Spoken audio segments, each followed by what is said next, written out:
Verrell Bramasta ngamuk mata adik perempuannya terluka usai alami insiden di sekolah. Aktor dan politisi Verrell Bramasta mendadak mengamuk dan tak bisa menutupi luapan emosinya.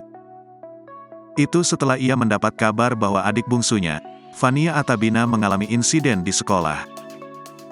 Mata Vania dikabarkan lebam imbas dilempar batu oleh teman di sekolahnya. Verrell yang mendapat kabar dari adiknya, Atala Naufal, pun naik pitam. Sekolah mahal, Vania korban dilempar batu kecil kena mata, gurunya lapor orang tua. Kasian Vania, mata Vania berair, isi percakapan Verrell dan Atala. Hal ini sontak membuat Verrell Bramasta kaget, melihat mata adik perempuannya bengkak karena dilempar batu. Siapa yang berani?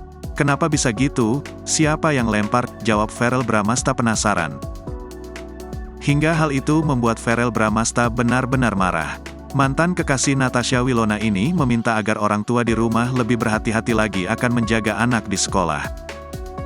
Baginya di sekolah harusnya ada perbedaan antara bercanda dan bully. Harus ada garis yang berbeda antara bercanda dan bullying fisik, katanya.